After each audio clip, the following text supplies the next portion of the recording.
मान्य श्री रामचंद्र शंकरराव पाटील तथा भाऊ, कार्यक्रमाच्या अध्यक्ष पशुशिक्षण प्रसारक मंडळाच्या उपाध्यक्षा आदरणीय श्रीमती डॉक्टर आशाताई पाटील माई, संस्थेचे सचिव रोडीराम शिंदे सर, मॅनेजिंग कमिटीचे चेअरमन एम पाटील सर, शालेय व्यवस्थापन समितीचे अध्यक्ष माननीय श्री जयंत कदम नाना, संस्थेचे सन्माननीय संचालक माननीय श्री व्ही.एम. गायकवाड सर, जगन्नाथ सांगे सर, अजित पाटील सर, कला वाणिज्य विज्ञान महाविद्यालयाचे प्राचार्य श्री आर.एस. सावंत सर, तसेच प्रशालेचे मुख्याध्यापक माननीय Shri AS. Sawant sir, junior कॉलेजचे उपाचार्य माननीय श्री जी.एम. मागे सर, शिक्षक वृंद, शिक्षकेतर कर्मचारी, हितचिंतक, प्रतिष्ठित मान्यवर, ग्रामस्थ यांचे सहर्ष स्वागत, मनपूर्वक स्वागत.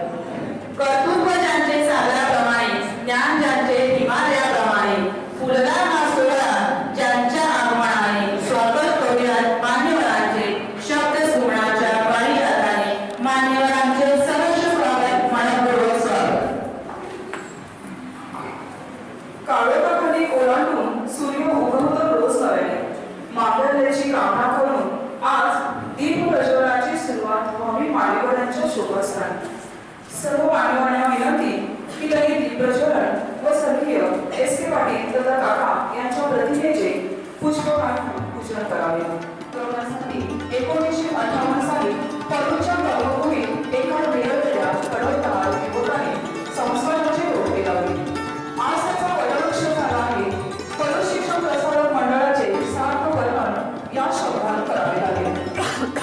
शिक्षणाने माणसाचे व्यक्तिमत्व बदलते, माणूस गरजा विश्व परिवर्तन घडू शकते.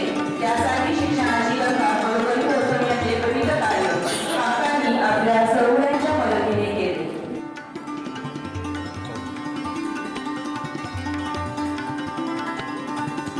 दीप लावूया ज्ञानाचा, प्रकाश पसरे मानवतेचा. दीप लावूया श्रद्धेचा, प्रकाश पसरे भक्तीचा. दीप लावूया मानवतेचा, प्रकाश पसरे पावित्र्याचा. दीप लावूया आत्मतेजाचा, प्रकाश पसरे साक्षात्काराचा. दीप लावूया सामर्थ्याचा, प्रकाश पसरे विवेकाचा.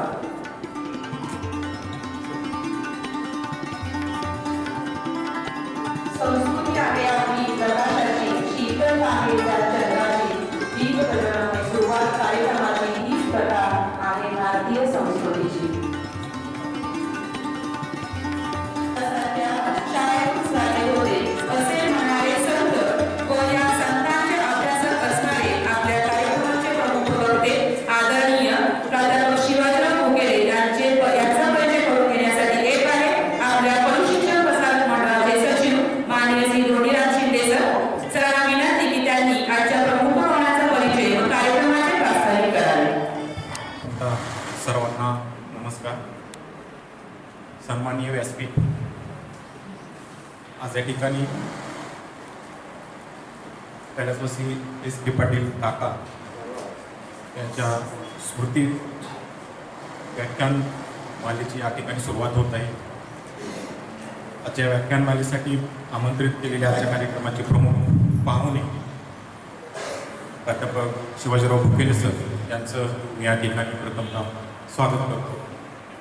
त्याचबरोबर आजच्या या कार्यक्रमाच्या अध्यक्ष आदरणीय माई, पशुशिक्षण प्रसारक मंडळाचे सन्माननीय अध्यक्ष आदरणीय भाऊ, मॅनेजिंग कमिटीचे chairman M A. Patil sir, Jayant Nana, त्याचबरोबर पशुशिक्षण प्रसारक मंडळाचे संचालक जगन्नाथ दादा, अजित पाटील सर यांचे या ठिकाणी मी स्वागत करतो.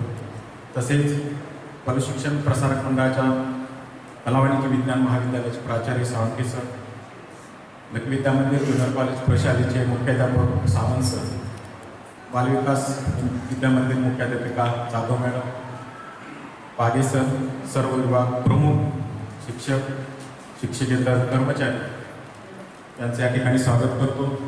त्याचबरोबर पंडित विष्णुजी डोंगर पुरस्कार प्रशालेचे मुख्याध्यापक दरांडे सर यांचे या ठिकाणी स्वागत करतो. त्याचबरोबर या ठिकाणी उपस्थित सर्व रसिक बंधू आणि भगिनी यांचं मी पशुशिक्षण प्रसारक मंडळाच्या वतीने या ठिकाणी स्वागत करतो. पशुशिक्षण प्रसारक मंडळाची स्थापना 1958 साली झाली. माननीय काकांच्या बरोबर आज या ठिकाणी संस्थापक सदस्य जे आहेत रवी गुरुजी आणि जय श्रीराम कदम बापू आज आपल्यामध्ये मार्गदर्शनासाठी उपलब्ध आहेत.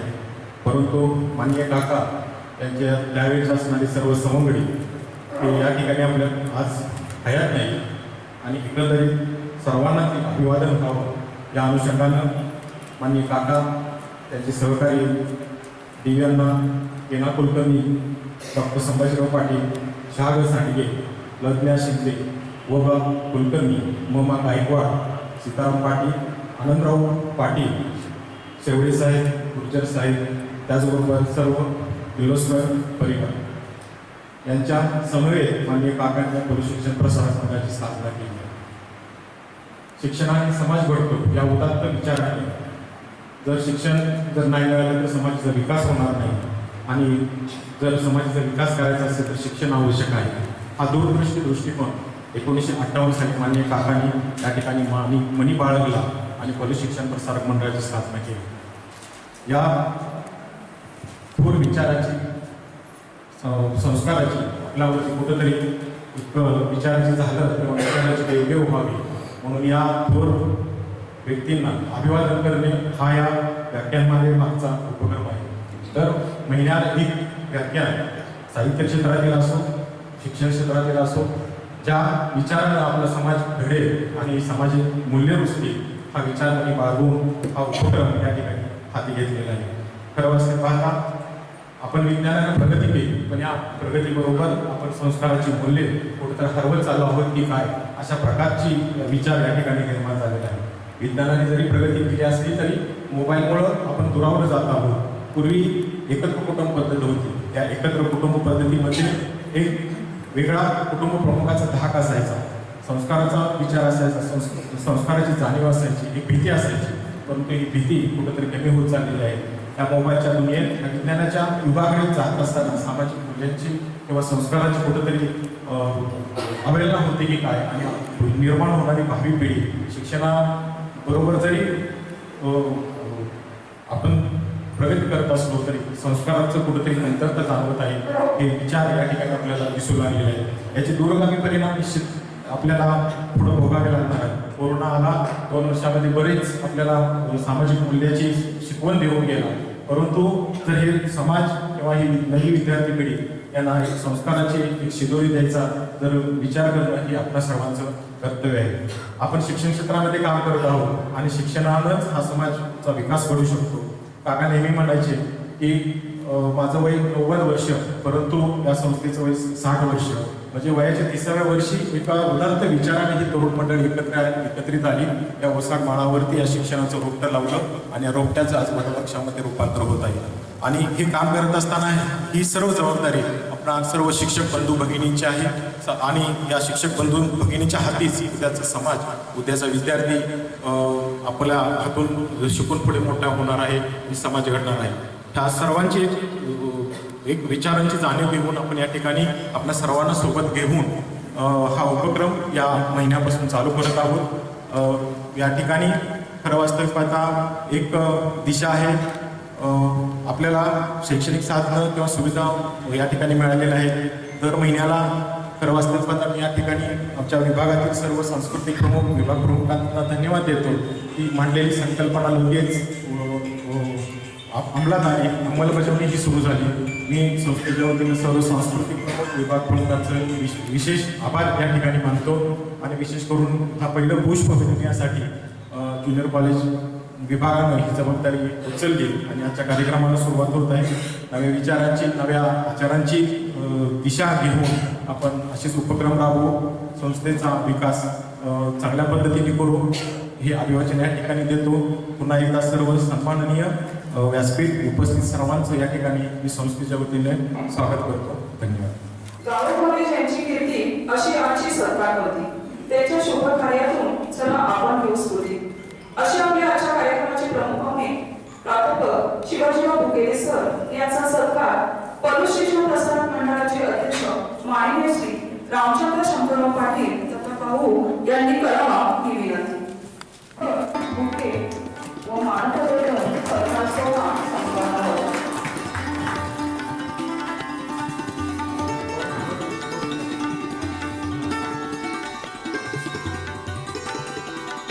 मानपत्राचा मजकूर फार सुंदर आहे.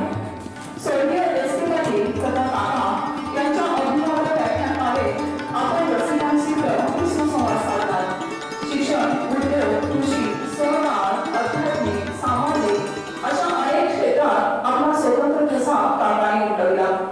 अशा विषयपूर्ण व्यक्तिमत्वाची ओळख जनमानसात रुजवण्यासाठी आपले योगदान सदैव प्रेरणादायी ठरेल.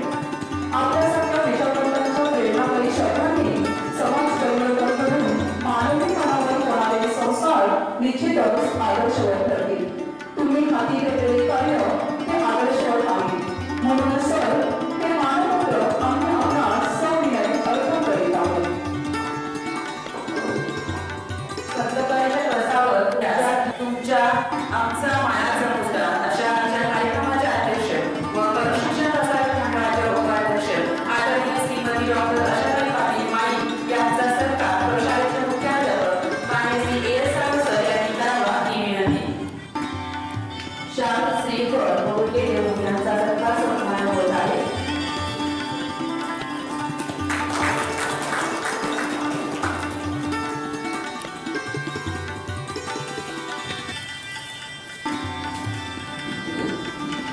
धन्यवाद सर. धरतीवर एक काळ गेला की धरती आपणास असंख्यपणे दिसून भरलेले पणीचे. शब्दांचंही तसंच असतं. आपण एखाद्याला शब्द दिला की तो आपल्यावर प्रेमाच्या शब्दगंगेची उधळण करतो. असेच आमच्यावर प्रेमाची सावली निर्माण करून आपल्याला शब्दगंगेत नामू करावं ही आजच्या प्रमुख पाहुण्यांना विनंती. मी आपल्याला नाते प्रमुख पाहुण्यांना विनंती करते की त्यांनी मौलिक मार्गदर्शन करावे.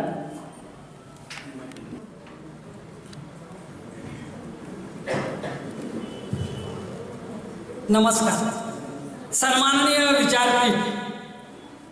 विचारपीठावरील मान्यवर स्वर्गीय एस के पाटील तथा काकाजी यांच्या स्मृतिप्रित्यर्थ आयोजित अभिवादन व्याख्यानमालेच्या पहिल्याच पुष्पाच्या अध्यक्ष आदरणीय माई, या संस्थेचे अध्यक्ष आदरणीय भाऊ ज्यांनी आता सुंदर प्रस्तावित केलं. म्हणजे आतापर्यंत आमचा गैरसमज होता सचिव साहेब, प्राध्यापकांना प्रस्तावित खूप चांगलं जमतं, परंतु आपणही चांगलं प्रस्तावित करू शकता.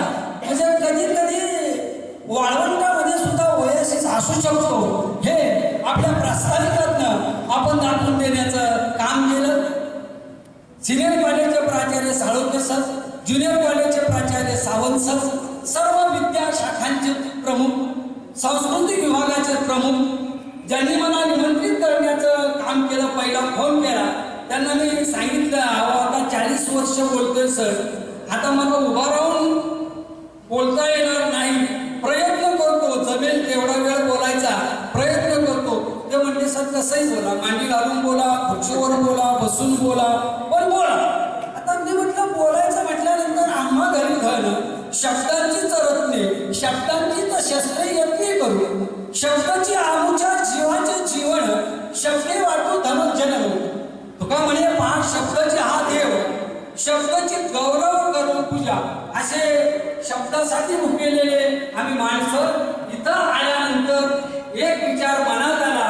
काकाजींनी वयाच्या 30व्या वर्षी या शिक्षण संस्थेचं जे रोपटं आहे ते लावण्याचं काम केलं. पुढे 20 वर्ष ते थकले नाही. आपण 20 वर्ष शिकवल्यानंतर थकून मांडी भरून बोलणं हे काही योग्य नाही.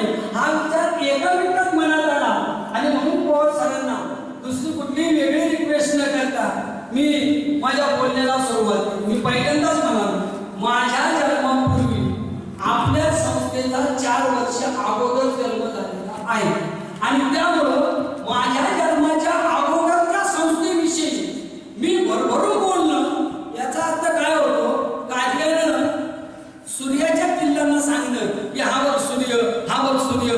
सूर्याचे पिल्ल म्हणतील अरे आम्ही त्याचीच पिल्ल आहे, तो वरून प्रकाश देण्याचं काम करतो, आम्ही धरतीवर प्रकाश देण्याचं काम करतो. पण शिक्षण संस्था हा असा एक सूर्य की तो सूर्य वरून प्रकाश देतो, हा सूर्य या ओसाड मैदानावर घरून प्रकाश देण्याचं काम करतो. आणि म्हणून आपल्यासारखे सर्व प्रज्ञावंत सुजान मंडळी या अभिवादन व्याख्यानमालेच्या निमित्तानं जमला. संस्थेचं अभिवादन व्याख्यानमालेच्या निमित्तानं पुनश्च अभिनंदन.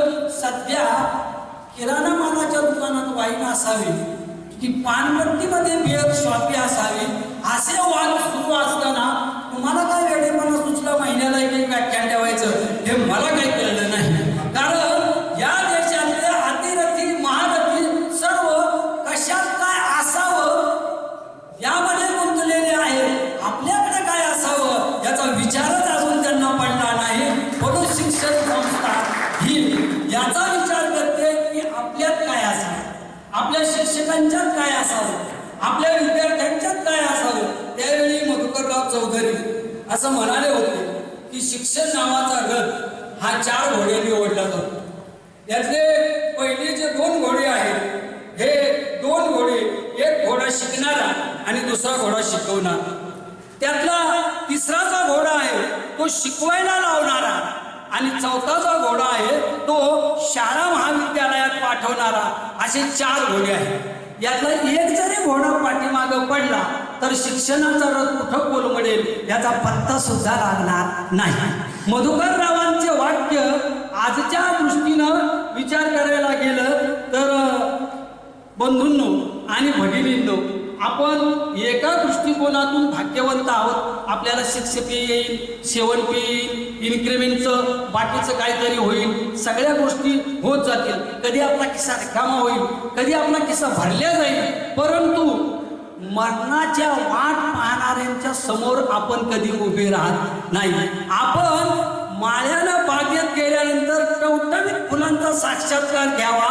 कुणीच फुलं नाही घेतली, 2 फुलं तोडावीत, हातामध्ये घ्यावीत, तळव्यामध्ये चोळावीत आणि तळवे सुगंधित करून घ्यावी. माझा प्रामाणिक विश्वास आहे शिक्षक हा असा माळी आहे की आपले फुले कुणीच नाही घेतली तर आपल्या तळव्यात घ्यावी आणि ते चोळत बसावी. 40 वर्ष म्हणत राहावं अमुक माझा विद्यार्थी, मी 40 किलोचा, परंतु माझा विद्यार्थी आंतरराष्ट्रीय पातळीवर झळकलेला आहे हे एका MD ला म्हणता येणार नाही. कारण सध्या उद्घाटनापूर्वी पूल वाहून जातात. सध्या कोरोनाच्या काळामध्ये कार मोटरसायकलवर फिरणारे आज टोयोटामधून फिरायला लागले. अशी जी अवस्था आहे ही अवस्था एका बाजूला शिक्षण क्षेत्रात आहे, परंतु दुसऱ्या बाजूला शिक्षक हा एक असा घटक आहे की ज्या घटकानं सतीचं वाण जरी स्वीकारलेलं नसलं तर शिकवणारा माझ्या बरोबर धावणारा असावा याची अपेक्षा शिक्षकाकडे असते. शिक्षकाची अपेक्षा जेव्हा माझ्या बरोबर धावणारा असावा तेव्हा तो त्याला गप शानाई खाली बसत असं कधी म्हणत नाही. त्याच्या मनामध्ये येणारे जिज्ञासेचे सारे प्रश्न जे आहेत या प्रश्नाची प्रामाणिकपणे तो उकल करण्याचं काम करतो. आणि म्हणून माझं व्याख्यान किंवा यानंतर वर्षभरात होणारी व्याख्यान तुम्हाला संस्काराचं खूप मोठं विद्यापीठ देतील असा भोळा आशावाद मी तुमच्या समोर प्रकट करणार नाही. फक्त ते एक काम करतील, अंधारामध्ये काजळ्याचा प्रकाश देण्याचं काम या निमित्तानं होईल. आणि या निमित्तानं एका गोष्टीचा मला आनंद झाला. खरं तर काकाजींच्या विषयी सचिवांनी सांगितल्याप्रमाणे चंदनाला मी कधी चंदन आहे याचे डिजिटल फलक लावावे लागत नाही. रातराणीला या माझा सुगंध घ्या, माझा सुगंध घ्या म्हणून आपली जाहिरात कधी करावी लागत नाही. वाऱ्याची एक झुळूक आली की रातराणीचा सुगंध आसमंताला गंधित करण्याचं काम करून टाकतो. एवढंच नव्हे तर बोळी बाबळीपासून झाडाझुडपांच्या पर्यंत सर्वांगी सुवास परितो उगला न राहे, स्वभावते तरुवर चंदन करीतची जाये. असं चंदनाला मी चंदनी खोड आहे, मी सुगंध देतो हे कधी सांगावं लागत नाही. नव्हे आपल्या संगतीत येणाऱ्यांना सुद्धा सुगंध देणं हे त्याचं काम आहे. मग तो प्राध्यापक असेल, तो शिक्षक असेल, तो प्राथमिक विभागामध्ये शिकवणारी शिक्षिका अगर शिक्षक असेल. मित्र हो, आपण बाभळीचे झाडं नाही, हे आपलं खूप मोठं नशीब आहे. आपण चंदन आहोत, दिला तर दुसऱ्याला सुगंध देणार आहोत, दुसऱ्याच्या वाटेत काटे पसरवणार नाही. आणि जो पसरवतो त्याला मी शिक्षक म्हणत नाही. माझ्या पिढी जी आहे ही पिढी घडणार आहे आणि म्हणून शिकवणाऱ्यांनी शिकणारा माझ्या बरोबर प्रसंगी 2 पावलं माझ्या पुढे गेला तरी काही हरकत नाही याची अपेक्षा करावी.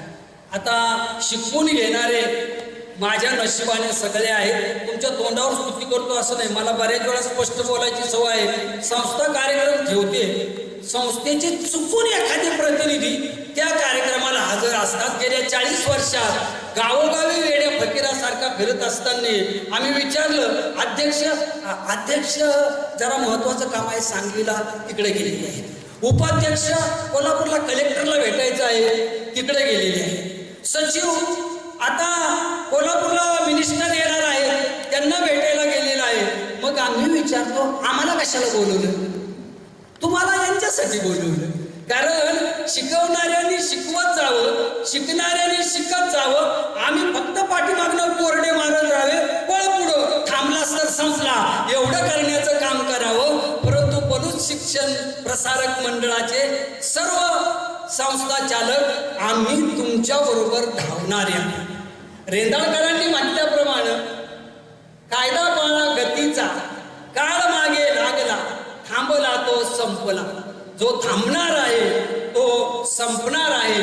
आणि त्यामुळं शिक्षणामध्ये येणारे जे नवे नवे ज्ञानप्रवाह आहेत, या नव्या नव्या ज्ञानप्रवाहांना माझ्या संस्थेतील विद्यार्थ्यापासून शिक्षकांच्या पर्यंत सर्वांनी स्पर्श केलाच पाहिजे याची जाणीव ज्या संस्था चालकांना असते ती संस्था 57 पासून 2022 पर्यंत टिकून राहते आणि पुढे सूर्यचंद्र उगवण्याचं आणि मावळण्याचं काम करतील तोपर्यंत ती संस्था टिकून राहते.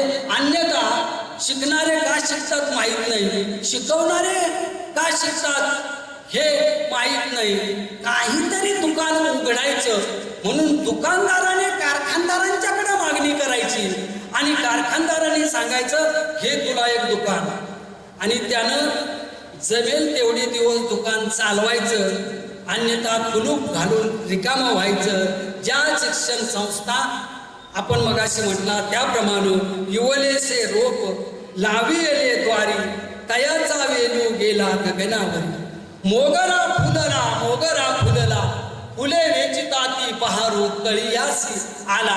अशा मोगऱ्याप्रमाणे असतात त्यांचा मांडव, त्यांचा विस्तार हा यावश्चंद्र दिवाकरोती होत राहतो. असाच पलूस शिक्षण प्रसारक मंडळाचा विकास होत राहावो.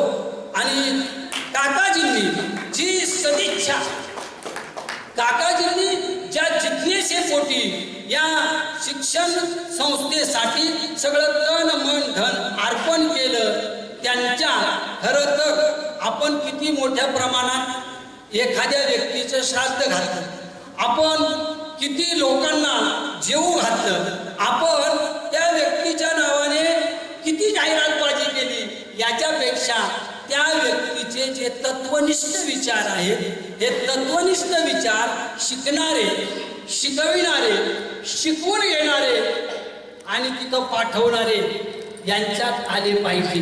कारण आजचा पालकाचा वर्ग हा एका विशिष्ट मनोभूमिकेमध्ये आहे आणि या विशिष्ट मनोभूमिकेमधून त्याला बाहेर काढायचं. आता आपल्या शाळा सुरू झाल्या, ज्युनियर विभाग सुरू झाला, काही दिवसात बाकीचे विभाग जे आहेत हे विभाग सुरू व्हायला लागतील. पहिल्यांदा कधी शाळा सुरू करता कायमचं कुलूप घालता, पहिली तक्रार. दुसऱ्यांदा पोरांना करून एकदा जाऊ दे की मग शाळा सुरू करा. पोरगं काय मारायचं तिथं नेऊन, काय करायचं? चालवणाऱ्यांनी कुलूप घालायचं की चालवणाऱ्यांनी नेमकं काय करायचं, हा खूप मोठा प्रश्न. परंतु या स्वयंभू घटकाला कुणी अडविण्याचं काम जे आहे हे काम करत नाही. म्हणून शिक्षक मित्रांनो, भगिनींनो, माझ्यासारख्या एका शिक्षकाचं आल्यानंतर आपण मन भरून स्वागत आणि शंका समाधान नाही केलं तरी चालेल, कारण मी समजेल आपले भावबंद आहेत, 5 तास सकाळी शिकवून कदाचित कंटाळले असतील, आता वेलकम करायला तेवढी ताकद राहिली नसेल, हे माझ्यासारखा समजू शकेल. पण तुम्ही किती तास शिकवलं यापेक्षा पालकांच्या समोर तुम्ही कसं रिप्रेझेंट झाला हा भाग अतिशय महत्त्वाचा आहे. आणि हेच तुमचं प्रेझेंटेशन त्या संस्थेचं भवितव्य उज्ज्वल करण्याचं काम करतं. राहिला प्रश्न, तुम्ही मला जो विषय दिला तो विषय आहे. खरं तर तुम्ही सर्व ज्ञान विज्ञान तंत्रज्ञान यंत्राचे किंवा शस्त्राचे पुजारी, मी शास्त्राचा पुजारी.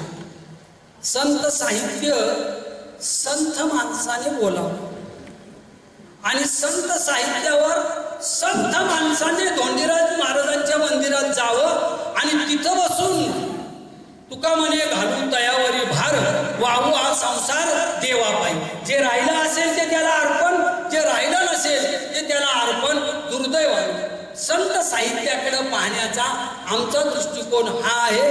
रिटायर झालेल्या माणसाने त्याच्यावर बोलावं आणि रिटायर झालेल्या माणसाने ऐकावं. आमचं शेड्यूल एवढं बिझी आहे, मरण आलं तरी आम्ही म्हणतो थांब जरा आणि मग माझी कामं आटोपतो आणि मग तुझ्याकडे येण्याचं काम करतो.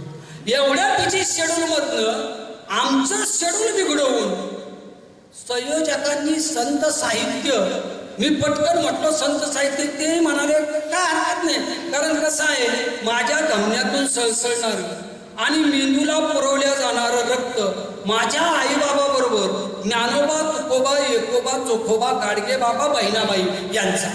आणि त्यामुळं कुठल्याही संयोजकाचा पहिला फोन आला की आपसुकच माझ्या तोंडातून संत बाहेर येतात. कदाचित संयोजकांनी याचा विचार केला असावा की भविष्यकाळात काय असावं. ज्युनियरकडं 58 नंतर आणि सिनियरकडं 60 नंतर याचं प्लॅनिंग पहिल्याच अभिवादन व्याख्यानामध्ये सर्वांनी करावं. याच्यासाठी कदाचित मला हा संत साहित्यातलं समाज प्रबोधन हा जो विषय आहे हा विषय देण्यात आलेला असावा, मी सुचवलेला असावा किंवा संयोजकांनी देण्यात आलेला असावा. मी मागाशी म्हटलं तसं संत साहित्याकडे बघण्याचा मुळात आमचा दृष्टिकोन हा आहे की हे संत लोकांचं साहित्य आहे. म्हणजे एका गालफडात मारली तर दुसरा गाल पुढं कर, याच्यासाठी आहे. कुणी जर 4 शिव्या दिल्या, पांडुरंग तुझं भलं करू दे असं शिव्या देणाऱ्यालाही म्हणू, आणि कुणी ओव्या म्हटल्या तर तरीही पांडुरंग तुझं भलं करू दे असं ओव्या म्हणणाऱ्यालाही म्हणू दे, असं मानणाऱ्यांचं संत साहित्य आहे. असा आमचा समज मराठियांच्या नगरीला ब्रह्मविद्येचं भोजन घालणाऱ्या, खळखळत्या इंद्रायणीचं पाणी पिऊन, सळसळत्या आजान वृक्षाची पाने खाऊन, देहूगावच्या लोकांचे शिव्या आणि शाप सहन करीत चंद्रमौळी झोपडीमध्ये स्वतःला कधीतरी बंद करून घेऊन ज्यानं सच्चिदानंदाच्या कंदातील ब्रह्मानंद हा माझ्या मायबोली मराठीमध्ये सर्वांना देण्याचं काम केलं. त्या ज्ञानदेवांची 10-11 वर्षाची चिमुरडी बहीण जेव्हा ताटीचं दार बंद होतं तेव्हा म्हणायला लागते, हे दादा, जर तुझ्यासारख्यानं झोपडीचं दार बंद करून बसला तर जगाने पाहावं कुणाकडे रे. अरे आईच डोळे बंद करून बसली आणि आईच्या मांडीवर मुलाने विष्ठा केली म्हणून आईनंच मांडी कापून टाकली तर मुलाने जावं कुणाकडे रे. अरे दादा, योगी पावन मनाचा, साई अपराध जनाचा, चिंता क्रोध मागे सारा, ताटी उघडा ज्ञानेश्वरा, ताटी उघडा ज्ञानेश्वरा. विश्वरागे झाले वन्नी तरी संधी सुखी व्हावे पाणी. ज्ञानदेवा, तुम्हाला पाणी होऊन आग्नी झालेल्या या विश्वाला शांततेचा महामंत्र जर द्यायचा झाला तर तुम्हाला आता डोळे उघडे ठेवले पाहिजेत आणि डोळे उघडे ठेवून जनता जनार्दनाचे दुःख खऱ्या अर्थाने वेशीवर टांगण्याचं काम जे आहे हे काम केलं पाहिजे. म्हणून दादा जागा हो. दादा जागा झाला, आळंदीतून नेवासेला गेला. वयाच्या 14व्या वर्षी आळंदीतून नेवासेस पोहोचला आणि नेवासेना महादया गावामध्ये शके 1212 काही टीका केली ज्ञानेश्वरे सच्चिदानंद बाबा आदरे लेखक झाला आणि शके 1197 वाशी आपेगाव क्षेत्र जन्म ऋषिकेशी 1197 ला ज्ञानदेवांचा जन्म आणि 1212 ला 9000 वयापेक्षा अधिक असणारं देशिकालेनं नाम ज्ञानेश्वरी 14 वर्षाच्या कोवळ्या पोरानं जनता जनार्दनाच्या हातात देण्याचं काम केलं. बंधूंनो, माझं 14 वर्षाचं पोरग नेमकं काय करते? माझी 14 वर्षाची पोरगी नेमकी काय करते? घराघरात ज्ञानेश्वर नाही जन्माला आले, घराघरात विज्ञानेश्वर जरी जन्माला नाही आले तर घराघरात अज्ञानेश्वराचं प्रोडक्शन होऊ नये याच्यासाठी संत साहित्याची गरज आहे. लगेच घरामध्ये ज्ञानेश्वर संत साहित्याचं अध्ययन केल्यानंतर जन्माला येईल असं नाही. विज्ञानाचा महामंत्र जपला म्हणून लगेच उद्या तुमच्याकडे न्यूटन आणि आईन्स्टाईन रस्ता विचारत येतील असं काहीच होणार नाही. परंतु या दोन्हीच्या पलीकडं बालक अज्ञानात समाज अज्ञानात असं जर राहिलं, मुळात इथं अंधारात आवाज देणाऱ्या घोगडांची संख्या स्वातंत्र्याच्या उंबरठ्यापूर्वीच 50 वर्ष अगोदर वाढली. आता ती घोगडं गेली आणि रस्त्यावरची घोगडं तयार झाली आणि त्यावेळा हा प्रश्न निर्माण व्हायला लागला की खरंच समाजाला संत साहित्याची गरज आहे का? त्यावेळा हा प्रश्न निर्माण झाला की संत साहित्य फक्त अलौकिकवादी किंवा अध्यात्मवादी आहे. संत साहित्यावरचा दुसरा आरोप, संत हे पारलौकिक दृष्टीचे अध्यात्मवादी होते आणि असे अध्यात्मवादी संत जे आहेत या अध्यात्मवादी संतांनी अध्यात्माचे तुणतुणे वाजविण्याचं काम केलं. एक अभंग सांगतो तुकारामाचा आपल्याला. देवघरावरी विंचू जो बैसला, देवपूजा नावडे तयार, तेथे पैजाराचे काम, आधमासी तो आगम. याच्यामध्ये कुठलं अध्यात्म आहे हे आपण सर्वजण तसा अभंगाचा पुन्हा अर्थ न करण्याची गरज नाही, अर्थ जाणू शकता. जर देवघरावर बसलेल्या विंचवाला मारावं तर देवाला चप्पल लागते, नाही मारावं तर विंचून अंगी मारल्याशिवाय राहत नाही. आणि मग बहुजनासमोर प्रश्न पडतो, काय करावं? म्हणून तो देवाजवळच जाण्याचं काम करत नाही. तुकोबा हा महाराष्ट्राचा असा पहिला महात्मा फुले की ज्या महात्मा फुलेने आम्हाला हे सांगण्याचं काम केलं. आजकाल आम्ही जे टिट फॉर टॅट वगैरे म्हणतो ना, जशाच तसं तुकोबाने जशाच तसं 1530 पूर्वी सांगण्याचं काम केलं.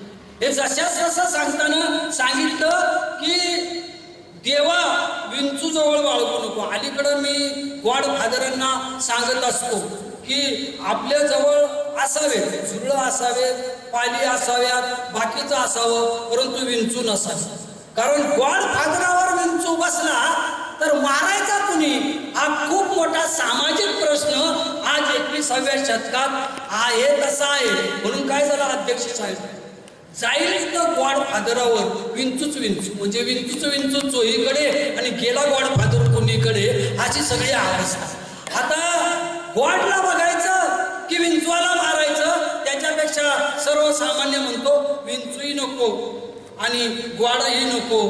करंदीकरानं म्हटल्याप्रमाणे एकांत पंथ मी चालता निशंक वाटे. मी माझ्या एकांताच्या पंथानं अकेला चलोची वाटचाल चालण्याचं काम करेल. तेव्हा संत साहित्य हे सामाजिक गरजेपोटी निर्माण झालेलं संत साहित्य आहे, अध्यात्मापोटी निर्माण झालेलं नाही.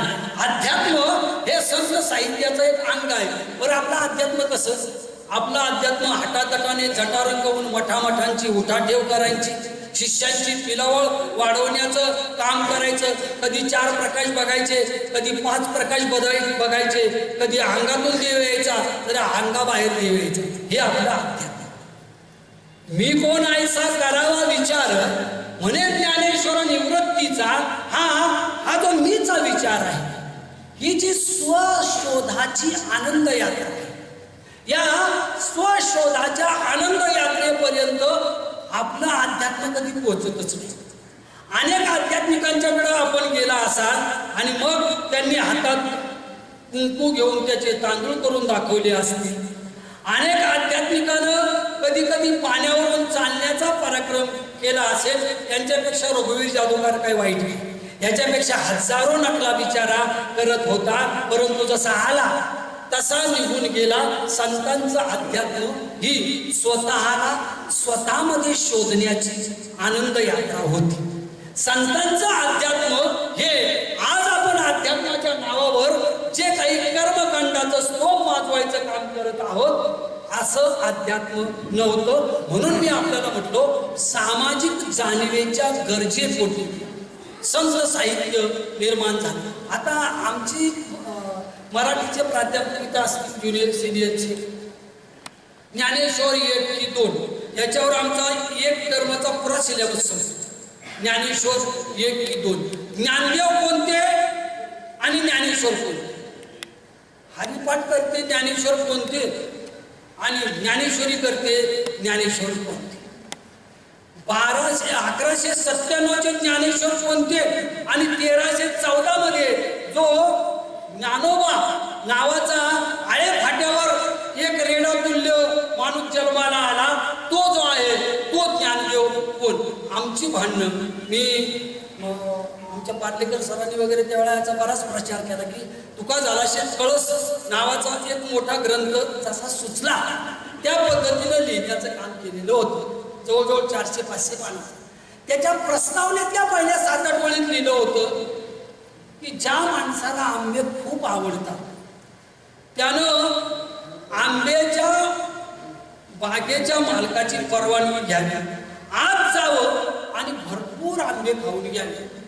आत गेल्यानंतर त्याला दुर्बुद्धी सुचू नये की आंब्याची झाडं किती, आंबे सध्या डझन कसे मिळतात, याचे बॉक्स तयार किती होतील, ते कुठल्या कुठल्या राज्यात जातील आणि मग हा माणूस किती श्रीमंत होईल याची बेरीज करत बसला तर त्याचं आयुष्य पूर्णपणे संपून जाईल, परंतु त्याला आंब्याचा स्वाद मिळणार नाही. संत किती होते, संतांनी किती चमत्कार केले. संतांचं अध्यात्म काय म्हणजे आंबा खायचं सोडून झाडं मोजण्याचा आणि डझनावारी हिशोब काढण्याचा प्रकार आहे. सध्या त्या डझनातच आपण गुंतलेलो आहोत.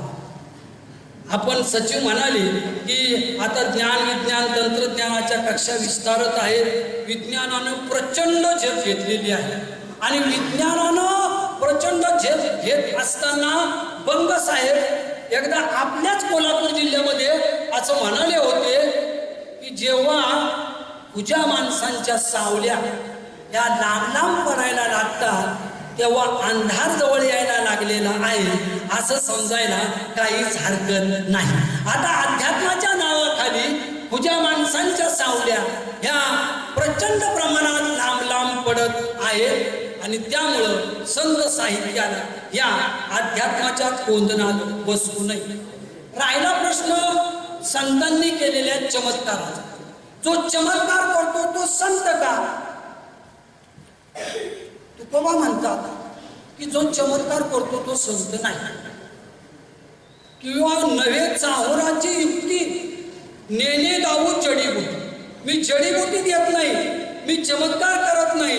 आणि संतांचं सर्वात मोठं दुर्भाग्य जर कुठलं असेल तर महानुभाव पंथापासून गाडगे बाबांच्या पर्यंत जेवढ्या चमत्कार कथेमध्ये संतांना अडकवता येईल तेवढ्या चमत्कार कथेमध्ये आपण संतांना अडकविण्याचं काम केलं. खरं तर संतांचा जन्म हाच या महाराष्ट्रातला चमत्कार. संतांचा जन्म हाच या भारतातला चमत्कार.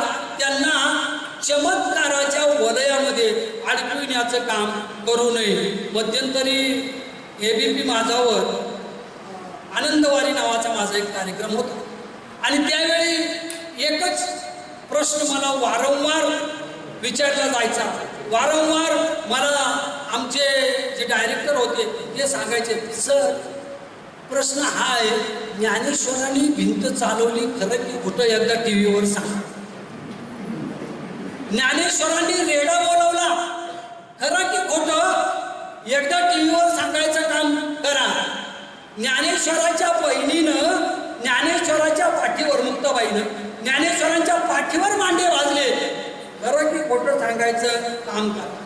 बरं, आता ज्ञानेश्वरांनी भिंत चालवली असं दाबून जर मी सांगितलं तर हजारो प्राध्यापक त्यावेळेला ऐकत होतील, ते म्हणतील व्यर्थ गेली प्राध्यापक, MA व्यर्थ गेलं, MPhil व्यर्थ गेलं, PhD व्यर्थ गेली.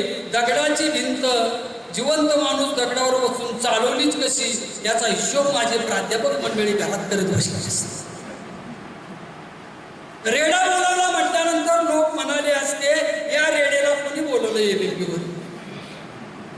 जर एका माणसाच्या रूपानं रेडा वेद बोलत असेल आणि हा रेडा हलतच नसेल तर याला काय करायचं, अशी अवस्था येईल. म्हणून मी माझ्या मनाचं एक उत्तर त्यावेळी देण्याचं काम केलं. ज्ञानेश्वरांनी भिंत चालवली की नाही, तिथली माती खाऊन खाऊन माणसांनी चालवलेल्या भिंतीची माती खाल्ली. म्हणजे माणसं स्वतःच्या मुलाबाळासाठी माती खाणार नाही, पण ज्ञानेश्वरांनी जी भिंत चालवली त्याची माती खाऊन खाऊन माणसाने भिंत संपवली. केवढा विज्ञानवादी माणूस! विज्ञान किती चांद पर पहिला कदम किसका पडा, इस पचड में गिरा है विज्ञान. आम्ही या पचडीमध्ये अडकलो. पहिलं पाऊल कुणाचं पडलं आणि मग पहिलं पाऊल माझंच म्हणून जागतिक पातळीवर आम्ही भांडत बसलो, ती माती संपवली.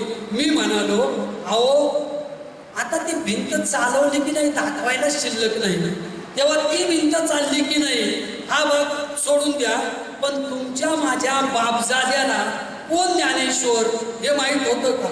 तुमच्या माझ्या बापजाद्याला कोण तुकाराम हे माहीत होतं का? तुमच्या खापर पंजोबाची पालखी तुमच्या गावातनं कधी निघाली? तुमच्या आजोबाची पालखी गावकऱ्यांनी कधी काढली का? ते म्हणले मास्तर येड लागले. आजोबाच सगळ्याची दिवट्या उचलणार, पालखी त्याची कोण काढते कशाची? आणि मग त्याला म्हटलं, माझ्या आजोबाच्या पंजोबाच्या पालख्या मी वाहण्याचं काम करत नाही, पण कोण ज्ञानेश्वर? शके 1197ला जन्माला आलेला त्याची पालखी आम्ही वाहण्याचं काम करतो. म्हणजे भिंत 750 वर्ष चालत आली, मध्ये थांबलेली नाही. ज्ञानेश्वरांनी ही भिंत चालवण्याचं काम केलं. राहिला प्रश्न रेड्याचा. आता तो माझाही जन्म पैठणचा माझ्या पुस्तकात आपण परिचय पत्रात वाचला असेल. आणि पैठणचे मंडळी एवढे हुशार, अजून ज्ञानेश्वरांचं स्मारक पैठणमध्ये तयार व्हावं की नाही झालं तर पहिल्यांदा ते अर्धवट राहिलं, कशात तरी राहिलं असेल कुणाच्या तरी माशा शिंकल्यामुळे. म्हणून आता दुसरे पूर्ण करायला लागले. दुसरे पूर्ण करायला लागल्यानंतर प्रश्न हा आला, ज्ञानेश्वर कुणाचे? म्हणजे जोपर्यंत ज्ञानेश्वर होते तोपर्यंत या वेड्या माणसाला आपला म्हणायला कोणीच तयार नव्हतं. आणि मग जेव्हा संतपीठ ज्ञानेश्वराच्या नावाने पैठणमध्ये व्हायला लागलं तेव्हा मग ज्ञानेश्वर कुणाचे? मग हे म्हणाले ज्ञानेश्वर आमचे, ते म्हणाले ज्ञानेश्वर आमचे, तिसरे म्हणाले ज्ञानेश्वर सर्वांचे. प्रश्न हा निर्माण झाला, ज्ञानेश्वर कुणाचे? तर ज्ञानेश्वर त्यांचे ज्याला ज्याला ज्ञानाची लालसा आहे त्याची. ज्ञानाची लालसा ज्या साधकाच्या मनात प्रचंड प्रमाणात निर्माण होईल त्या साधकाच्या मनात ज्ञानोबाची वस्ती व्हायला वेळ लागत नाही. आणि मग आमच्या त्या श्रोत्यांना त्या प्रश्नाचं उत्तर म्हणून मी सांगितलं, मला लग्नाची पत्रिका नाही आणि तरी मी गेलो तर लोक म्हणतील परिणाम झाला. मला वास्तुशांतीची पत्रिका नाही, मी गेलो तर लोक म्हणतील तुला बोलवलंच कोणी इथे. पत्रिका नसताना आलाच कशाला? पण मला आषाढीची कुणी पत्रिका दिली नाही, मला कार्तिकीची कुणी पत्रिका दिली नाही. मला मागे वाचण्याची कुणी पत्रिका दिली नाही. माझ्यासारखा मंदबुद्धीचा माणूस आज 550 किलोमीटरचं अंतर पार करून ज्ञानोबा तुकोबासहित विठोबाच्या भेटीला जातो. याच्यापेक्षा रेडा बोलायचा काही वेगळा चमत्कार आहे. 4 पायाच्या रेड्याने बोलण्यापेक्षा ज्यानं खऱ्या अर्थाने निर्बुद्ध माणसांच्या जीवनामध्ये बुद्धीची लालसा निर्माण करण्याचं काम केलं, ज्ञानदेवांचं समाज प्रबोधन हे आहे. एक प्रश्न खरा आहे की ज्ञानेश्वर थोडेसे क्लास म्हणजे भाषेची जी क्लासिकल म्हणतात, संगीतात जसं क्लासिकल असतं ना तशी भाषेची जी क्लासिकलता आहे. अनेक शिक्षक मला म्हणतात, सर ज्ञानेश्वरी किती वेळा वाचली म्हणजे म्हटलं जेव्हा आई वाती वळीत होती आणि बाबा देवळातनं येत होता, बाबा म्हणायचा काहीतरी वाचण्यापेक्षा ज्ञानेश्वरी वाच. त्यावेळेपासून वाचायला लागलो. किती वेळा समजली नाही म्हटलं समजावून घेण्याचा प्रयत्न करतो, कारण मी काही पैठणच्या रेड्या एवढा शहाणा नाही. ज्ञानेश्वरांनी वर हात केला आणि ओम भूर्भुवः स्वः तत्सवितुर्वरेण्यं रेडा म्हणायला लागला. एवढा रेड्याचं भाग्य माझ्यासारख्या रेड्याला नाही आणि त्यामुळं समजावून घेण्याचा प्रयत्न करतो. अजून मला समजली असा माझा दावा नाही. आज मला 40 वर्षानं जर असं वाटत असेल मला ती समजली नाही, तर त्यामध्ये बुद्धिमत्तेचं आणि भाषेची जी क्लासिकलता म्हणतात तिचं किती प्रखर तेज असेल. कारण भाषा हे प्रबोधनाचं तीक्ष्ण शस्त्र आणि प्रबोधनाचं हे तीक्ष्ण शस्त्र समाज जीवनामध्ये परिवर्तनाचे वारे जे आहे हे वारे निर्माण करण्याचं काम करतं. आणि म्हणून जी माणसं गावकुसाबाहेर दबलेली होती, ज्यांना माणूस म्हणून अधिकार नाकारलेला होता, त्यांना पंढरीच्या निष्कलंक वाळवंटात एकत्र करून माझ्या जीवीची आवडी पंढरपुरा नेईन गुढी पांडुरंगी मनरंगले गोविंदाचे गुण वेदिले अशी प्रतिज्ञा त्या ज्ञानियाच्या राजानं केली. आणि मनुष्यत्वाचा आणि स्त्रीत्वाचा दोन्हीचाही प्रकाश पाहू न शकणारी जनाबाई बोलायला लागली की ज्ञानदेव कीर्तन करी. काही अभंगात नामदेव आहे, नामदेव कीर्तन करी पुढे नाचे पांडुरंग जनी म्हणे ज्ञानदेवा बोला अभंग. आज माझ्या भगिनी आहेत. स्त्रीमुक्तीच्या जमान्यामध्ये जनाबाईला स्त्रीमुक्तीची अधिष्ठात्री मानणं हा स्त्रीमुक्तीच्या कार्यकर्त्याचा अपमान समजला जातो.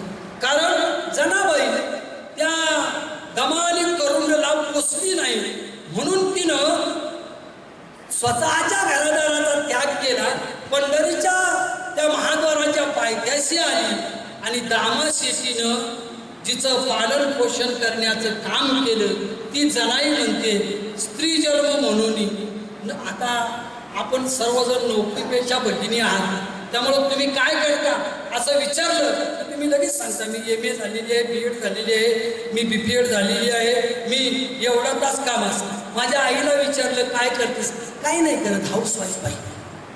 माझी आई सांगते की मी काही करत नाही, मी हाऊसवाईफ आहे. म्हणजे जी स्त्री या घराचा कुलगुरू आहे, या समाजाचा कुलगुरू आहे, तिनं म्हणायचं मी काहीच करत नाही, मी घरामध्ये रांधणं वाढणं उष्टावळ्या काढणं, सगळ्यांनी खाऊन जास्त शिल्लक राहिलं तर थोडं जाड होणं, नाही शिल्लक राहिलं तर वाऱ्यानं हलून एक दिवस चौकाच्या खांद्यावर निघून जाणं, याच्या पलीकडं मी काही करत नाही. जनाई सांगते माझ्या बहिणींनो मी जन्म बाईचा आहे म्हणून उदास होणार नाही, कारण या विश्वात हे आहे संत साहित्यातलं समाज जे स्त्री पुरुष समतेची नांदी जनाईच्या वाणीत निर्माण करण्याचं काम करतं. आमच्या आजच्या रविवारच्या पुरवणीत सुद्धा 2-4 रकाने भरलेले आहेत. स्त्री पुरुषाच्या कुठल्या दृष्टिकोनातून समान आहे, शारीरिक बौद्धिक मानसिक आर्थिक. जनाबाई म्हणते हे बाबा कुठल्या दृष्टिकोनातून समान विमान मला काही माहीत नाही, मला एकच माहीत आहे की जेव्हा व्यवस्थाच मला मारायला लागेल तेव्हा मी व्यवस्थेविरुद्ध शट्टू ठोकण्याचं काम करेल आणि महाद्वाराच्या पायथ्याशी येऊन जोरात ओरडून सांगेल, डोईचा पदराला खांद्यावरी, भरल्या बाजारी जाईन मी, पंढरीच्या पेठे भांडी येणे पान, मनगटावर घाला तेल. जनाबाई मातेचा विचार करतो मी, कुणाच्या मनगटावर तेल घालायचं? बडव्याच्या घालायचं, पांडुरंगाच्या घालायचं की जनाबाईच्या घालायचं? आणि आज मला कळतं, स्त्रीचा अधिकार नाकारणाऱ्या सगळ्याच भाडव्यांच्या मनगटावर तेल घालायचं आणि मग त्यांनी 12 तास शिमगा करायचं काम करायचं. तोपर्यंत स्त्री पुरुष समानता येणार नाही. स्त्री पुरुष समानतेचे केवळ असे नारे लगावण्यापेक्षा स्त्रीचा अधिकार घरापासून महाविद्यालयापर्यंत, जरी मिळवतीचं दुखणं जे आहे ना ते खूप खूप वेगळं आहे. 33 वर्ष गेली माझी प्राध्यापकीमध्ये. मिळवत्या कधी कधी त्यांची दुखणं सांगायचं काम करायच्या आणि सर म्हणायच्या, बरं आहे तुम्ही व्याख्यानात एक रावण सांगता हो, पण कॉलेजपर्यंत येईपर्यंत किती रावण आमचं वस्त्रहरण करतात याचा आम्हाला सुद्धा पत्ता लागत नाही हो सर. मिळवती होऊन करायचे. माझी सनाई किती मिळवती होती यापेक्षा व्यवस्थेला हादरे देण्याचं काम जनाईनं केलं. आज मराठी साहित्यात म्हणणं आहे, जनाबाई देवदासी होती, देवाची दासी होती की नामदेवाची दासी? मग पहिले विद्वान लिहितात, कर्नाटकाची देवदासी पद्धत जन्माला आली, त्या देवदासीच्या कुळातली जनाबाई होती. दुसरे विद्वान लिहितात, ती देवाची दासी होती. आणि माझ्यासारखा विद्वान नसणारा माणूस म्हणतो, जनाबाई स्त्री दास्यत्वाचं जू झुगारून देऊन एक मुक्त शलाका स्त्री जीवनामध्ये नवा प्रकाश पाडणारी प्रबोधन यात्री होती. मला जनाई ही दासी कुणाची होती यापेक्षा जनाईचं हे जे प्रबोधन पर्व आहे हे अतिशय महत्त्वाचं वाटतं. याला सगळ्यात महत्त्वाचं कारण हे की या जनाईने आपल्या अल्प आयुष्यामध्ये अनन्यता, तपस्वीता, तेजस्वीचा, तत्परता, समर्पणाचे भाव ही जी स्त्री जीवनाची पंचसूत्री आहे त्या पंचसूत्रीला स्वतः आचरणात आणण्याचं काम केलं आणि समाज जीवनात बिंबविण्याचं काम केलं. पण जनाबाईचं सगळ्यात मोठं दुर्भाग्य कुठलं? आमच्या एकाही पोरीचं नाव जनाबाई नाही. आमच्या रिंकी, पिंकी, पिंकी, मिंकी, चिंकी म्हणजे त्या मनुष्य जातीला त्या नावाचा अपमान वाटावा अशा पद्धतीनं अहो जनाबाईचं नाव सुद्धा ठेवायचं धाडस आमच्याकडं होत नाही. आमच्याकडं MP मध्ये जन्माला आलेली माता पलूसमध्ये आली आणि कोटी कोटी समाधी लावायला लागली तर तिचं सोन्याचं स्मारक होतं. जनाबाईचं मात्र गोपाळपुरामध्ये मोठं स्मारक व्हावं असं कुठल्याही राज्य चालवणाऱ्यांना आजपर्यंत वाटलं नाही. आणि त्यामुळं जनाबाईनं त्या काळात गोपाळपुरात उपेक्षेचं वाळवंट तुडविलं. आजही जनाबाई नावापासून गावापर्यंत आणि गावापासून स्मारकापर्यंत उपेक्षेचं वाळवंट तुडविण्याचं काम करत आहे. ज्यानं तिला आपल्या जवळ घेऊन पोचण्याचं काम केलं त्या नामदेवानं जनाईला आपली आश्रित नाही मानली.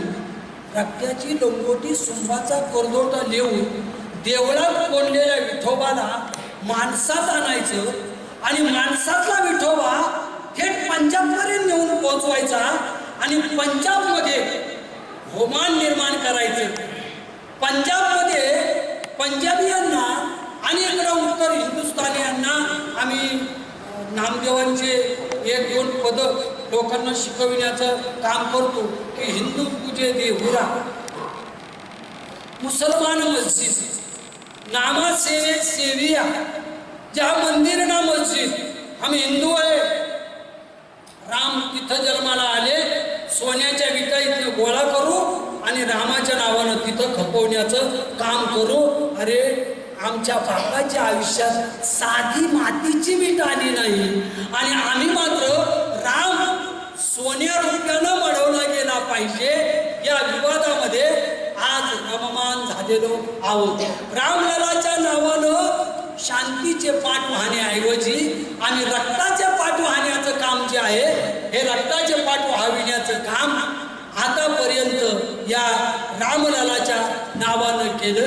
ही माता जेव्हा कोटी कोटी समाधी लावून आम्हाला भुलवण्याचं काम करते, तिची स्मारक होतात. निदान हे जिवंत स्मारक नामदेव म्हणतात, हिंदूंना आपल्या हिंदुत्वाचा प्रचंड अभिमान, मुसलमानांना प्रचंड अभिमान. मग कुणीतरी एखादा टिपू सुलतान पुढे आणायचा आणि ज्या मुंबईचं बॉम्बे झालं त्या बॉम्बेतल्या एखाद्या पथाला टिपू सुलतानचं नाव द्यायचं की नाही. हा चोथलेला म्हणजे रस गेलेला चोथा पुन्हा चोखायचं काम करायचं. ज्यामध्ये रसही नाही आणि ज्यामध्ये आनंदही नाही, या विवादात आम्ही अडकलेली माणसं नामा म्हणतो. मी मंदिरातही जाणार नाही आणि मी मस्जिदीतही जाणार नाही. मी तिथं जाईल ज्या मंदिर ना मस्जिद, तिथं मंदिर असणार नाही, तिथं मस्जिद असणार नाही, तिथं फक्त मानवतेचं मंदिर असेल. आणि मानवतेच्या या मंदिरामध्ये मी नाचू कीर्तनाचे रंगी, ज्ञानदीप लावू जगी.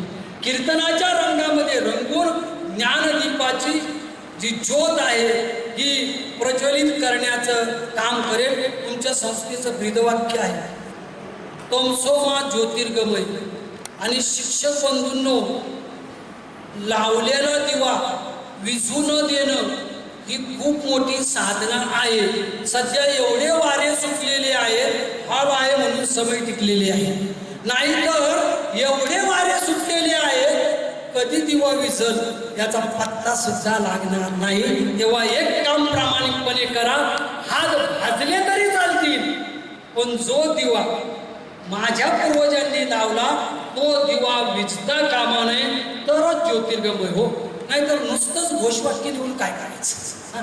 लिहायचं घोषवाक्य, योही अंधारातून दिवा कधी विझला पत्ताच नाही, असं होता कामा नये. कारण दिव्याला वात असावी लागते विवेकाची, दिव्याला तेल असावं लागतं वैराग्याचं, दिव्याला अग्नी असावा लागतो जीवन निष्ठेचा. तोपर्यंत दिवा तेवत राहतो. याची वात कमी पडली, निष्ठा कमी पडली, म्हणजे जिथं आपण काम करतो त्याच्यावर किती निष्ठा असावी याच्या बाबतीत तुकोबांचा एक अभंग आहे. आणि अभंग तुकोबांनी सरळ सांगितलं, स्वामी काज गुरु भक्ती, पितृवचन नेमा सेवापती, हीच विष्णूची महापूजा, अनुभव नाही तुझा. भक्ताची व्याख्या काय आपल्याकडे? सकाळी 5ला उठून महादेवाला पाण्यात कोंडून देवाला फुलाच्या राशीत झाकतो तो भक्त.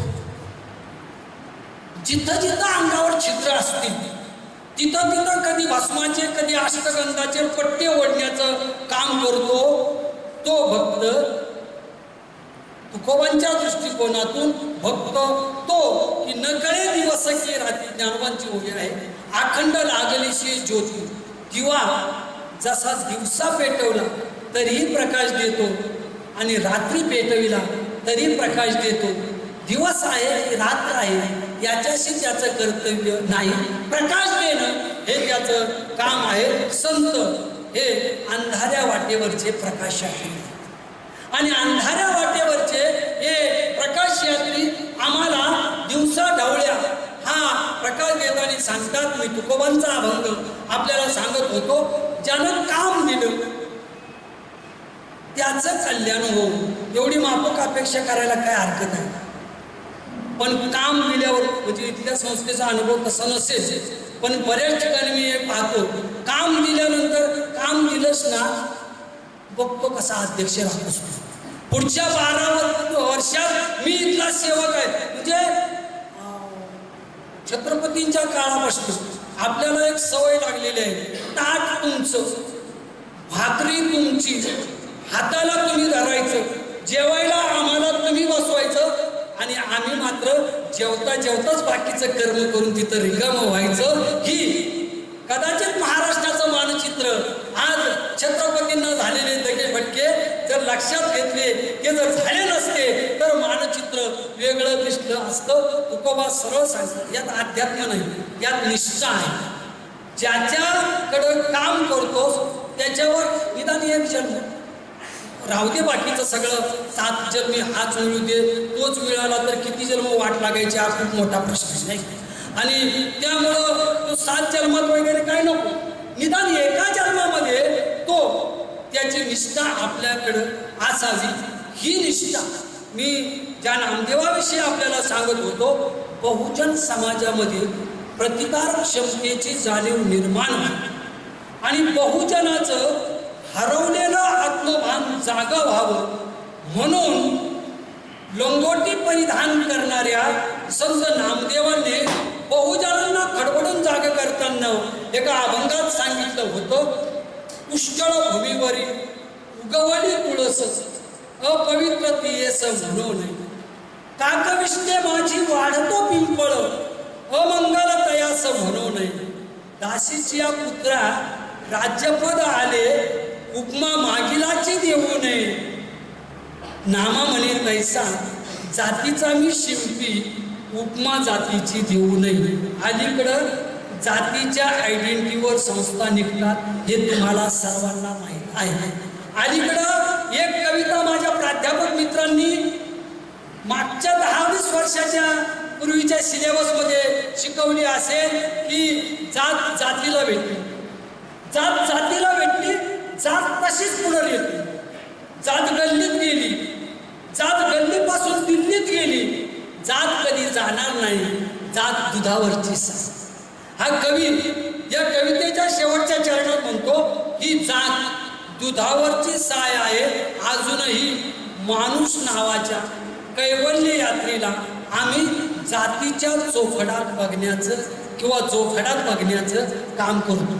संतांनी जाती आणि वर्णविरहित समाज रचना निर्माण व्हावी म्हणून समाजाला आपल्या बलदंड बाहून आदर देण्याचं काम केलं. आम्ही हुशार माणसं, आम्ही नामदेवाला शिंप्याचं कॉन्ट्रॅक्ट दिलं, आम्ही ज्ञानेश्वर बामणाकडं वाटून दिला, आम्ही तुकोबा कुंभ्याकडं दिला, आम्ही सावता माळ्याकडे दिला. म्हणजे ज्या संतांनी वर्ण आणि जात यांची चौकट तोडण्याचं काम केलं त्याच संतांना आम्ही वर्णाच्या आणि जातीच्या चौकटीत बसून रिकामं जातात आणि मग ह्या जाती आम्ही दिल्लीपर्यंत तशाच पुढे रेटण्याचं काम केलं. 3 उदाहरणं आहेत नामदेवांच्या या अभंगात. तुळस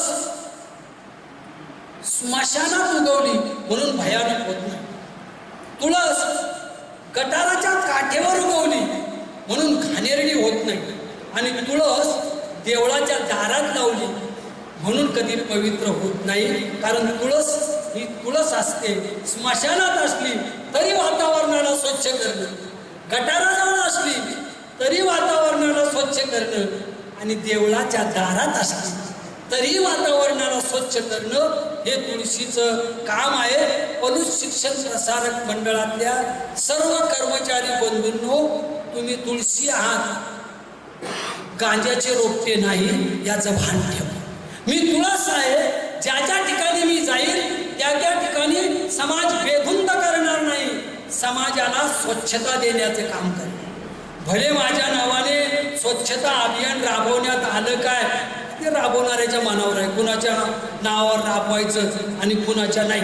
कोणाला स्वाम्या गोम्याला भारतरत्न द्यायचा आणि ज्यानं खरंच महाराष्ट्र स्वच्छ केला तो कुठल्या खिरीत खराट्यात पडला याचा पत्ताच नसायचा. हे देश चालवणाऱ्यांच्यावर अवलंबून आहे. तुमच्या माझ्याकडं एवढंच काम आहे, मी तुळस आहे, मी वातावरणाला स्वच्छ करेन. जिथं जाईल तिथं मानसिक आणि सामाजिक वातावरणाची स्वच्छता करण्याचं मी काम करेल. हा संकल्प काकाजींना अभिवादन करायचं झालं तर राहू द्या स्वच्छ, पण निदान जिथं जाईल तिथं घाण करणार नाही, एवढं जरी झाला तरी भरपूर झालं. म्हणजे स्वच्छतेचा टप्पा नंतरचा, पहिल्यांदा घाणीचा. कारण एखादा पिंपळ कावळ्याच्या विष्णेतून उगवला म्हणून पिंपळाचं सौंदर्य, पिंपळाचे गुणधर्म कधी नष्ट होत नाही.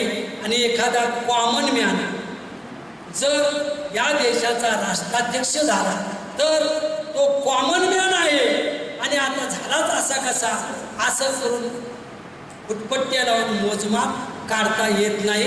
कारण माणसाला माणूस म्हणून ओळख, माणसाला त्याच्या जातीवरून ओळखू नका असे नामदेवांचे शेकडो अभंग.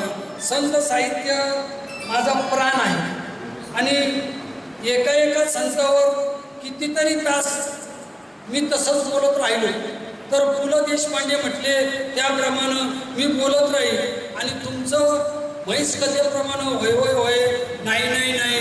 बरं काय झालं, समोर उपाध्यक्ष आहे, खाली अध्यक्ष आहे, इकडं सचिव आहे, त्यांनीच अजून सीट हलवलेले नाहीत, आपण कसे असायचे? खूप मोठा प्रश्न. म्हणजे सुपारी अडकित्यात की अडकित्ता सुपारी असं मी काही तुमचं होऊ देणार नाही. मी फक्त इथून पुढचे जे संत आहेत त्यांच्यावर हायलाइट्स टाकेल आणि माझं जे समर्पण आहे किंवा या मुक्त चिंतनाचा समापनाचा भाग आहे त्याच्याकडे येण्याचं काम करेल. संसाराच्या नौकेत बसून परमार्थाचा पैलगीर गाठताना सर्वसामान्यांच्या जीवनामध्ये सामाजिक संस्थेचे भाव निर्माण व्हावे म्हणून पैठणच्या प्रबोधन यात्री संत एकनाथांनी जाणीवपूर्वक प्रयत्न केले. नाथांची भावलं हे महाराष्ट्राचं सांस्कृतिक संचित आहे. नाथांची भावलं हे महाराष्ट्राचं सामाजिक संचित आहे. उदाहरणादाखल एक भावलं आपल्याला सांगेल की आले संत घरा तरी काय बोलून शिनवावे, ऊस गोड झाला तर काय मुळासकट खावा, गावचा पाटील झाला तर काय गावच बुडवावा, प्रीतीचा पाहुणा झाला तर काय फार दिवस राहावा, फुकाचा आत्ते मिळाला तर काय बळेच दारी बांधावा, घरचा दिवा झाला म्हणून काय आढ्यास बांधावा, एका जनार्दनी म्हणे सद्गुरू गुप्तची ओळखा. 5 उदाहरणं आहेत याच्यात आणि याच्यात पलूसचे पाटील सोडून सगळे बसतात. कारण पुढच्या लाईनला जवळजवळ सगळे साळुके, सावंत आणि पाटील आहेत, म्हणजे एका वर्गातले आहेत. नाथांच्या काळात पाटलाला गाव चालवायला दिले जायचा, बुडवायला नाही. आज राज्य चालवणाऱ्यांनी संसदेमध्ये एवढा एकच अभंग लावावा की गावचा पाटील झाला तरी काय गावच बुडवावा. मी राज्याचा मुख्य झालो म्हणून राज्य मला बुडवायचं नाही, मला राज्य चालवायचं आहे ही धमक नाथांच्या प्रबोधनात होती. काही पालक आले असतील चुकून इथून, शिक्षकांचा मेळावा आहे, पालकांनी यायचं का नाही हा प्रश्न त्यांच्या समोर असेल. पण पालक मित्रांनो, एक साधा शिक्षक म्हणून आपल्याला विनंती आहे, दिव्याला कोंडण्यात ठेवा, आड्याला बांधू नका, नाहीतर पलूसच्या स्टँडवर फडकून गावाला जाळील आणि कधी तुमचं घर जाळील याचा पत्ता सुद्धा लागणार नाही. कारण दिवा आड्याला बांधला तर आडं जाऊन खाक होतं. त्याप्रमाणे समर्थ जी पालकत्वाची भूमिका आहे ही पालकत्वाची भूमिका निभावताना आपल्यामध्ये काही कठोरता, काही निर्णय क्षमता ही असलीच पाहिजे याची जाणीव आम्हाला नाथांनी या भारुडात देण्याचं काम केलं. सुजलाम सुफलाम माणसं तुम्ही, तुमच्याकडे काही कारखाने आज काढले उद्या आजारी पडले असं नाही. माझा कोल्हापूर जिल्हाही तसा होता, पण धाड धाड धाड धाड एक एक कारखाना बंद पडायला लागला आणि मग माझ्यासारखा बारका शिक्षक विचार करायला लागला, ऊस मुळा सकट खाल्ल्यामुळं कारखाने बंद पडायला लागले.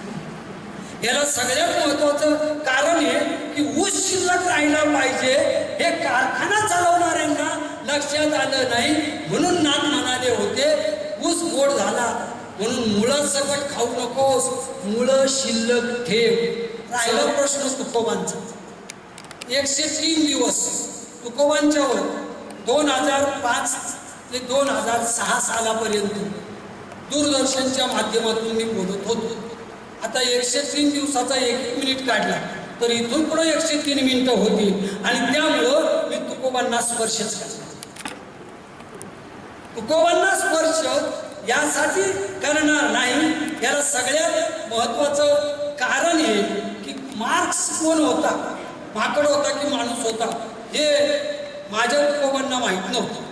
माझ्या तुकोबांना एवढंच माहीत होतं, विष्णुमय जग वैष्णवांचा धर्म, भेदाभेद भ्रम अमंगल, हे सारे कृत्रिम भेद आपल्या समर्थ प्रज्ञेनं 42.5 वर्षाच्या अल्प आयुष्यामध्ये माझ्या तुकोबांनी नाहीसं करण्याचं काम केलं आणि महाराष्ट्राला एक छत्रपती दिला. जो छत्रपती तुकोबांच्या पायाजवळ आल्यानंतर विनंती करू लागला की महाराज, आपल्या कीर्तनानं स्वराज्याच्या बाबतीत मला काही करता येईल का, याचं मार्गदर्शन व्हावं. तेव्हा तुकोबांनी सांगितलं, राजे तुम्ही तुमच्या जागेवर बरोबर आहात आणि मी माझ्या जागेवर बरोबर आहे आणि तुमचा हा नजराणा दिवट्या छत्र्या घोडे हे तो बऱ्यात न पडे. आम्ही सदैव सुटके जवळ येता चोर धाके मुंगी आणि नाव आम्हा सारखाच जीव. आम्हाला राजा आणि मुंगी हे समान आहे. राजे 12 मावळ प्रदेशामध्ये जिगरबाज मावळ्यांना निर्माण करण्यासाठी मी गावोगावी जाईल आणि पायकाचे अभंग निर्माण करण्याचं काम करेल, ज्याच्याद्वारा पायकाचा नायक होईल. स्वराज्य निर्मितीमध्ये तुकोबांचं स्थान किती या प्रश्नाचं उत्तर मी नेहमी देत असतो. 12 मावळ प्रदेशातले सारे सैनिक हे तुकोबांनीच घडवण्याचं काम केलं. 12 मावळ प्रदेशातल्या साऱ्या सैनिकांना तुकोबांनी पायकाचे सुख पायकालाच ठावे याद्वारा देण्याचं काम केलं.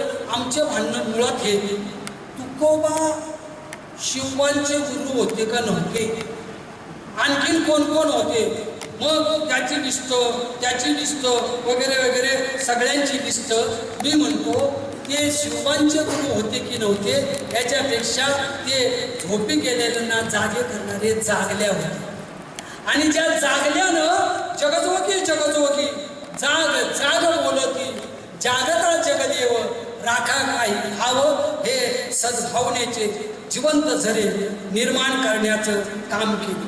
तुकोबांच्या समकालीन आणि त्यानंतर नारायण बाबा नंतर महाराष्ट्रात जन्माला आलेली फड संस्था या सगळ्यांनी प्रबोधनाची पंथी प्रबोधनाचा दिवा पेटविण्याचं काम केलं आणि या प्रबोधनात खऱ्या अर्थानं तुमच्या माझ्या आया बहिणीच्या देवघाटाच्या कोनाड्यात नेऊन बसवलं. ते तुमची माझ्या बापजाद्याच्या वेळची सख्खी बहिणाबाई, ज्या बहिणाबाईनं माझी माय सरस्वती मला शिकविते बोली, लेक बहिणाईच्या मनी किती गुपित पेरली.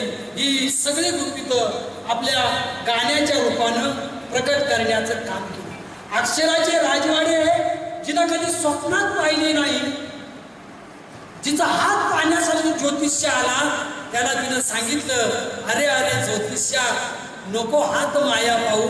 आणि आम्ही मात्र PhD नंतर फेलोशिपचं काय होईल, उद्या सत्तेचं काय होईल, याच्यासाठी शिकलेल्या माणसाचे हात कुडकुड्या ज्योतिष्यासमोर जोपर्यंत पसरत जातील तोपर्यंत शिक्षणाचा पराभव होईल आणि संतांचं प्रबोधन व्यर्थ जाईल.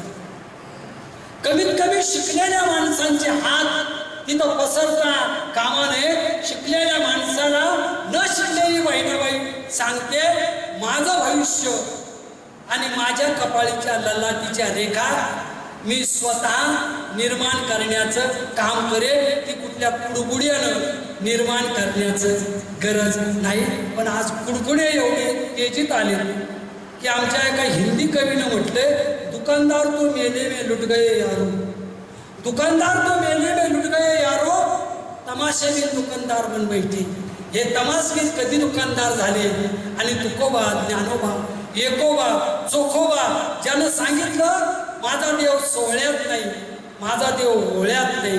कोण तो सोहळा, कोण तो ओवळा, दोन्हीच्या वेगळा विठ्ठल माझा, असा सोहळ्या ओवळ्याच्या पलीकडचा चोख विठ्ठल, चोख महाराष्ट्राला ज्या चोखोबांनी दिला ते चोखोबा व्यर्थ गेले. जिनं इहिरीत दोन मोठा, मोठ मंदी पाणी एक, मोठ हाकी तो एकला, जीव पोसतो किती क, हे खरं अध्यात्म सांगण्याचं काम केलं. जिनं आरे वारकऱ्या पंढरीची दिंडी हा जयघोष करण्याचं काम केलं. त्या वाहिनाईच्या मागे पुढे हातात खराटा, सायंकाळी कीर्तन, दिवसभर गाव झाडून स्वच्छ करायचं आणि संध्याकाळ झाल्यानंतर लोकांच्या डोक्यातल्या किडा मुंग्या काढून टाकायच्या आणि मग लोकांना सांगायचं, अरे बाबा, समुद्राच्या काठावर सत्यनारायण घालून बुडालेली जहाजं वर आणा. साधू आण्याच्या नावानं सत्यनारायण कशाला घालता? तो महाराष्ट्राचा आधुनिक गौतम बुद्ध संत गाडगे. ज्या गाडगे बाबानं गाडग्यात केला ब्रह्मांडाचा काला, खापराने प्याला तत्वज्ञान, देऊन या टाळी उठविले रान, ज्याचे त्याला भान येण्यासाठी ज्याचं भान त्याला देण्याचं काम जे आहे हे काम केलं गाडगे बाबा. नंतर मात्र दिवे विझू विझू व्हायला लागले. प्रबोधन करणाऱ्या मंडळींनी आपल्या गाड्या स्वतंत्र बांधल्या आणि शिक्षक मित्रांनो, जेव्हा धनसत्तेला ज्ञानसत्ता विकली जाते त्यावेळा देशाचं भवितव्य हे अंधकारमय होतं. संतांनी टिकणारा समाज निर्माण केला, विकणारा समाज निर्माण केला नाही.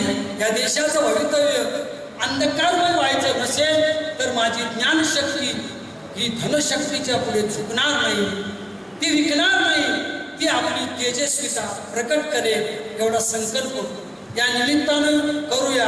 आणि ऐकणारे असले म्हणून आपण बोलणाऱ्याने बोलत राहावं, ऐकणारे जमलं तर ऐकत राहावं असं न करता मी फक्त माझ्या तुकोबांचं, माझ्या ज्ञानोबांचं आणि काकाजींच्या पुण्यस्मरणाच्या निमित्तानं एकच अभिवादन करतो. मला नाही होता आलं तुकोबा तरी चालेल, मला नाही होता आलं ज्ञानोबा तरी चालेल, मला नाही होता आलं चोखोबा आणि बहिणाबाई तरी चालेल, फक्त मी एकच करावं, मी तुक्याच्या लोचनांनी गांजल्यासाठी रडावं, मी तुक्याच्या लोचनांनी गांजल्यासाठी रडावं. चोख व्यवहारात माझ्या मी मला वाटून घ्यावं, चोख व्यवहारात माझ्या मी मला वाटून घ्यावं. धन्यवाद.